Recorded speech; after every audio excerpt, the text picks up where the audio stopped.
The first loud call from the elephant broke the quiet air of the savannah. Ranger David spun toward the sound. Deep, sharp, echoing through the heat. Elephants were common in this part of the reserve. But not here. Not this close to camp.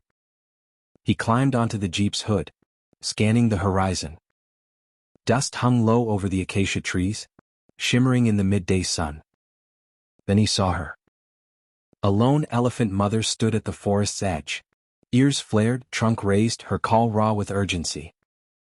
"Easy, girl," David murmured. "What are you doing out here alone?"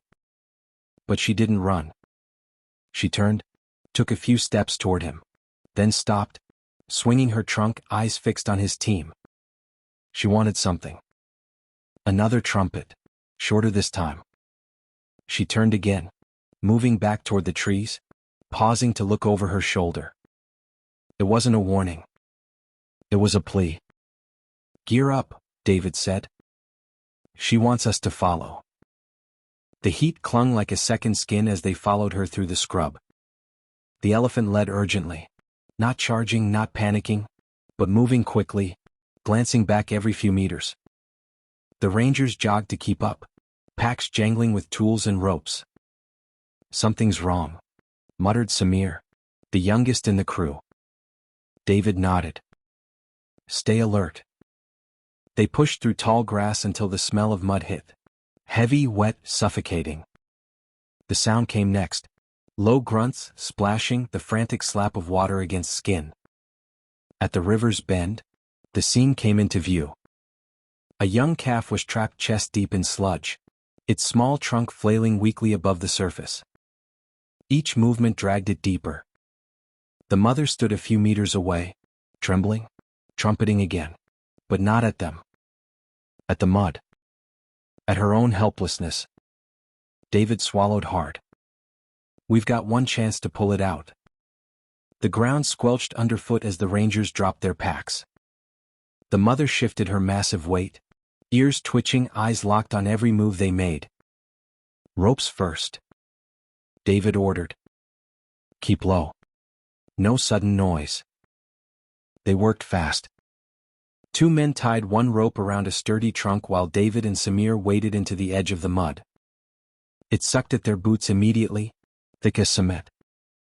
The calf let out a panicked cry, high and sharp. The sound tore straight through the air. "Easy," David said, voice low. "We're here, little one." The mother trumpeted, feet shifting.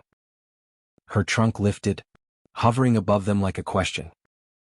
"She's nervous," Samir whispered. "She's terrified," David corrected. "But she's letting us try." They dug by hand, scooping mud away from the calves' legs. Each time they freed an inch, the river pulled more water into the pit, refilling it. Sweat and mud smeared their faces, arms shaking from effort. "Ropes ready?" a voice called. David looped it under the calf's belly, careful not to hurt it. The mother roared, stepping closer. Mud splashed against his chest. "Back, girl, please." But she didn't attack. She stopped just meters away, trembling, her breath deep and shuddering. "Pull," David shouted. The rope went taut. The calf's body lurched, then sank again. Pull again, slow and steady. The men strained, boots sliding in the mud. One heaved too. They couldn't get any purchase in the soft mud. Then something incredible happened. The mother stepped closer to the rangers, her massive bulk casting a shadow over them. She wrapped her trunk around the rope just behind Samir's clenched fists. He and David looked back, and a moment of quiet understanding passed between man and beast. The calf kicked in desperation and slipped deeper into the mud. "Keep going. Pull." With the elephant mother's help, they made steady progress. The rangers found a foothold, and she pulled on the rope with the strength of 20 men. Finally the little elephant came free, up onto firmer ground, and collapsed exhausted. Mud clung to its skin. Its trunk flopped weakly. David stumbled backward, panting and hands shaking.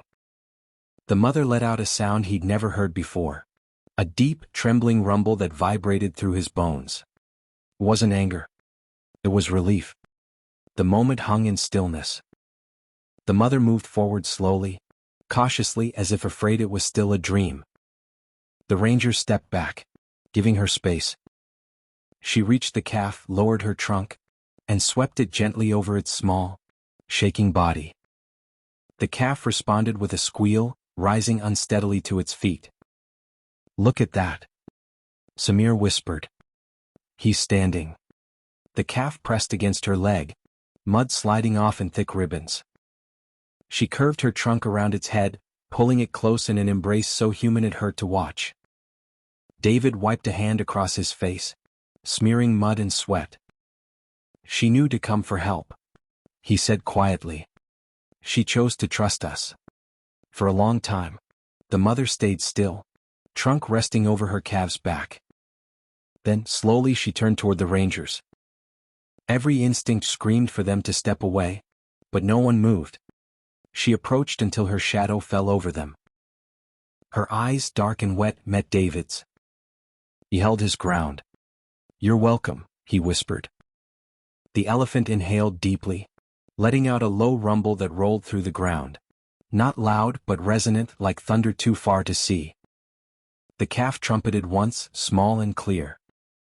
Then, with deliberate grace, the mother guided her baby toward the trees. They stopped once at the edge of the forest. The mother turned back, trunk curling briefly in the air. David swore the gesture was a wave. When they were gone, the only sound left was the soft rush of the river. No one spoke for several minutes. Finally, Samir said, "I've worked here 3 years. Never seen anything like that." David nodded slowly. "Neither have I. And I don't think I ever will again." The rescue left the riverbank scarred and silent. Mud prints stretched in every direction, human and elephant alike, fading under the weight of dusk. David and the team packed their ropes, their hands trembling from exhaustion. The radio crackled with static as the first drops of rain began to fall. They stood in a loose line watching the mother and calf move toward the horizon. The calf stumbled once, then steadied itself beneath her shadow. For a long while, none of them spoke. The weight of the moment said it all.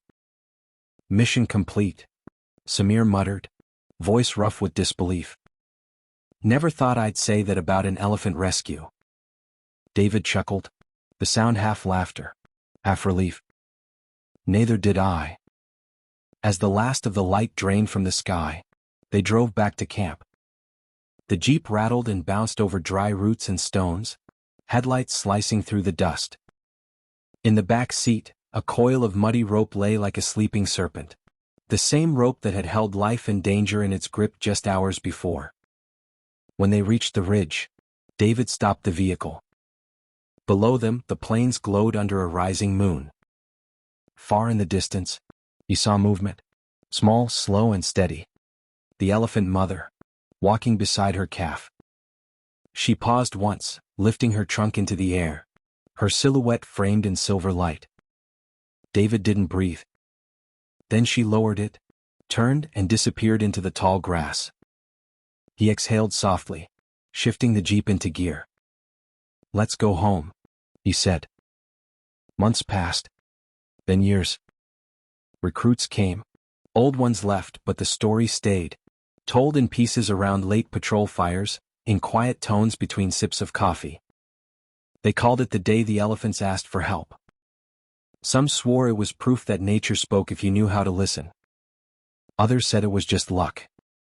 And every time the tale was told, someone would glance at the horizon, as if expecting to see a mother and her calf walking side by side.